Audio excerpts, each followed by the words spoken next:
I never thought I'd turn a thief into a human glow stick, but that's exactly what happened. One minute the HOA president was stealing my packages off my porch, and the next she was standing on her front lawn, covered head to toe in neon green glitter, screaming my name for the whole neighborhood to hear. Yeah, that was the day everything changed. But to understand how I got there, you need to hear how it all started. My name's Michael Prentice. I live in a perfectly trimmed suburban hell called Silverwood Estates. You know, the type: rows of identical houses, neighbors who wave but secretly judge your grass length, and an HOA president who thinks she's running a miniature dictatorship. Her name was Karen Hewlin, and trust me, she fit the name perfectly. Clipboard fake smile, superiority complex the size of Texas. She'd fine people for the tiniest things: wind chimes that clash tonally, a faded welcome mat, a hose not coiled to her standard of perfection. I kept my head down. I paid my dues. I followed the rules. But that didn't matter because one morning Karen crossed a line she couldn't uncross.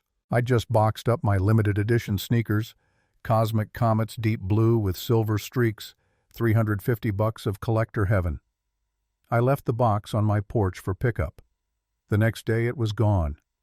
I thought, okay, maybe UPS came early. But 2 days later, while I was watering my petunias, a color Karen already hated, I saw her teenage son Grant strutting down the sidewalk with my shoes on. My shoes. I knew it the second I saw the scuff mark on the left toe, a little imperfection from when I'd tripped trying them on. He caught me staring, smirked, lifted his foot like he was modeling them, then winked and laughed with his friends. The watering can slipped out of my hand. I wanted to storm over there, rip those shoes off his smug little feet and demand them back. But I knew how that would go. He'd cry, Karen would come running, and somehow I'd end up fined for aggressive behavior. So I took a breath, clenched my jaw, and decided to do something smarter. That night I opened a notebook and wrote on the cover, "The Hewlin File." Inside I started documenting everything: dates, times, pictures, even a little sketch of my shoe with the scuff circled. I wasn't going to yell. I was going to build a case. Then came the first HOA violation. Improperly coiled hose. $50.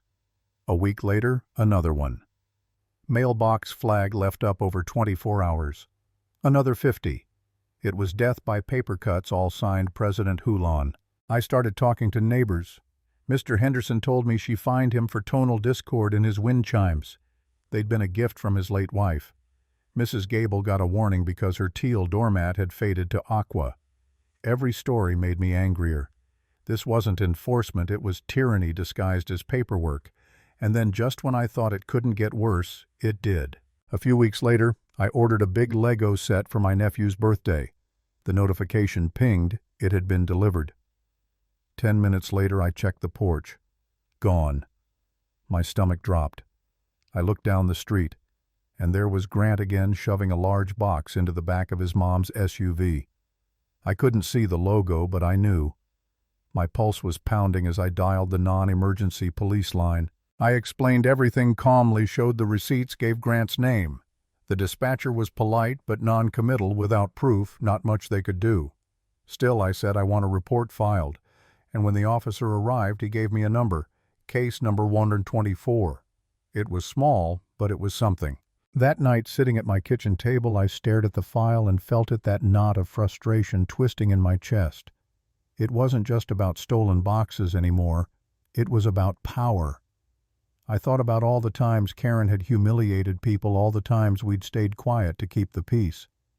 For the first time, I asked myself if maybe that was the problem, not her, but us. Then came the voice in my head, the one that sounded like my friend Dave. Don't get mad. Get clever. So that's what I did. I started researching cameras, tiny ones, hidden ones. Karen fined people for unauthorized exterior devices, so I needed stealth. I found a pair of microcams small enough to fit inside a birdhouse in my door frame. I tested the angles. Perfect. Then I called my secret weapon Uncle Mitch, my neighbor 2 doors down. Retired engineer, king of DIY, and fellow Karen hater. I told him my plan. A decoy package baited with something she couldn't resist. He grinned like a mad scientist. "You're thinking what I'm thinking," he said. Glitter bomb. In a week, we built it.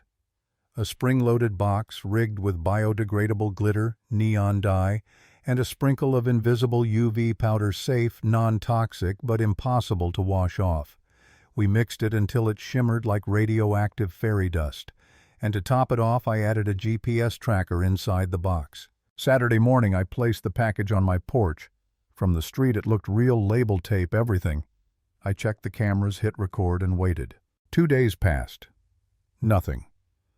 Third afternoon, as the sun dipped low, I saw it, a silver SUV creeping by. Karen, clipboard in hand, pretending to inspect shrubs. She stopped, glanced at my porch, then did the world's worst acting job trying to look casual. I watched her walk up the path, snatch the box, and stride away without missing a beat. I exhaled, half laughing, half shaking. The trap was set. 5 minutes later, my phone buzzed, the GPS pinged from her house. I pictured her inside, smug as ever, slicing open the box.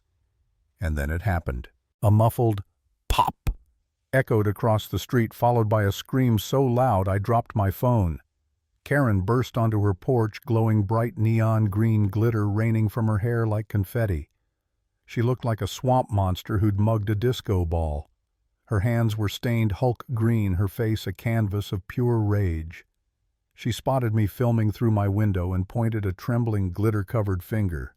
"You!" she shrieked, but the sound barely carried over her own fury. I saved the footage instantly, but I wasn't done. That night I opened the GPS app again. The dot that was once at her house started moving across town toward an industrial area. Curiosity took over. I grabbed my keys and followed at a distance. The tracker led me to a self-storage lot called Lock It Up. She pulled in, stayed about 15 minutes, then left. When she was gone, I peeked through a small gap under the door of the unit her tracker was pinging from. My heart froze. Inside were stacks, hundreds of boxes. Amazon, Best Buy, Target. Every kind of package imaginable piled floor to ceiling, and scattered across them faint green glitter gleaming under my flashlight. It wasn't just my stuff. She'd been stealing from the entire neighborhood. I filmed everything from the sidewalk, clear of trespassing, and called the police again.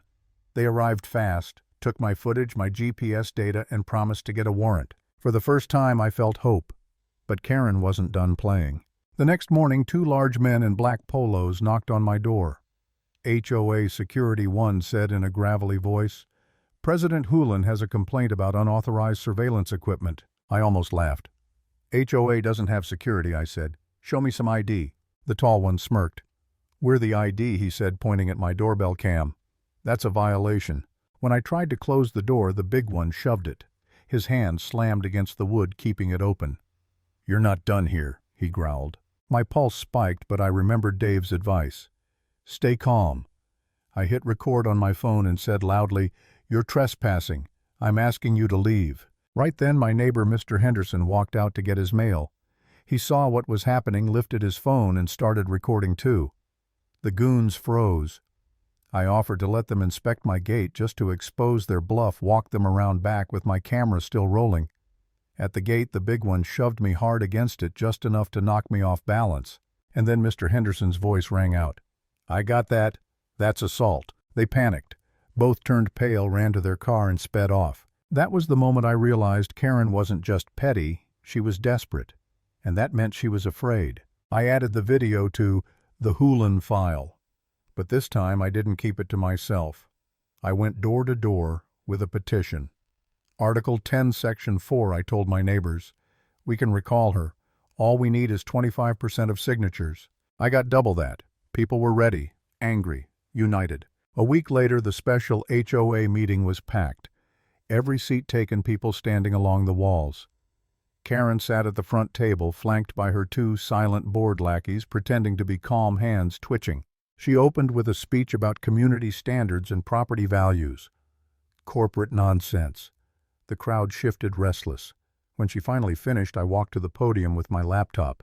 "Thank you, Karen," I said. 5 minutes isn't enough, so I brought slides. Click.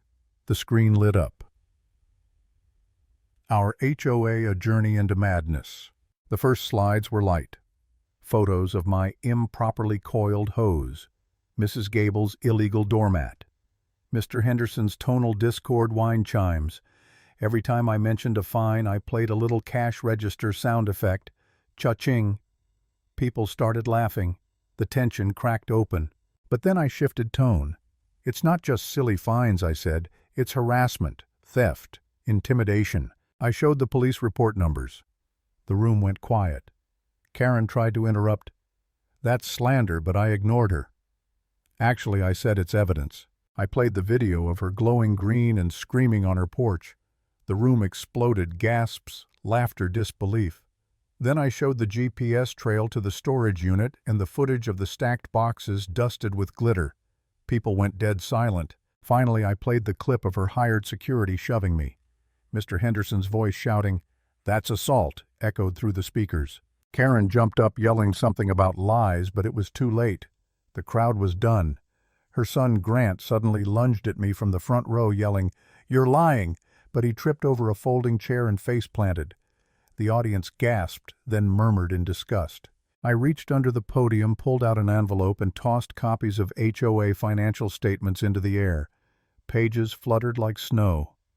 In case anyone's wondering where your dues went, I said, check the discretionary fund labeled Beautification. Spoiler, it beautified her yard. Then I popped a tiny party popper. Silver confetti rained down as people laughed through the tension. And then sirens. Blue and red lights flashed through the clubhouse windows. The room went silent.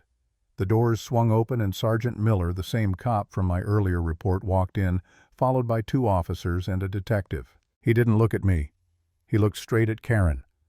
"Karen Hulan," he said, calm and clear, "you are under arrest for felony theft, possession of stolen property, and conspiracy." Gasps rippled through the room. Officer Chen stepped forward and cuffed her. The click of metal echoed. Karen didn't fight. She just stood there pale, her hands trembling as they led her out. A few flakes of green glitter still clung to her hair under the fluorescent lights. Grant was taken to detained as a juvenile. The 2 security guys were already in custody. The remaining board members sat frozen faces white as paper. Then Sergeant Miller turned to the crowd. "We've recovered over 200 stolen packages from a storage unit rented in Mrs. Hulan's name," he said. "If you've lost anything in the last 6 months, file a claim. We'll match it to the recovered items." He paused, then added, "The assault incident involving the fake HOA security team is also under investigation. Evidence suggests they were paid with HOA funds." The crowd erupted not in cheers but in disbelief, anger, relief. It was over. Karen was gone. When the officers left, Mr. Henderson stood up and said loudly, "Well, folks, I believe we were in the middle of a recall vote." The laughter that followed was the kind that comes after months of holding your breath. Within minutes, the motion passed. The board was dissolved. For the first time, our neighborhood belonged to us again. I didn't stick around for celebration. I walked out into the cool night air, the echo of voices still behind me. Across the street, Karen's house sat dark and silent. The same porch she'd once stalked like a hawk now looked empty, harmless. I took a deep breath. The fight was over. The next morning, I checked my porch. A new package sat neatly by the door, my new sneakers fire-red cosmic comets. For a moment, I just stared at them, half expecting them to vanish. But they didn't. Turns out glitter sticks to more than skin. It sticks to the truth. Lesson learned. Never underestimate what one fed-up neighbor can do when the HOA crosses the wrong porch.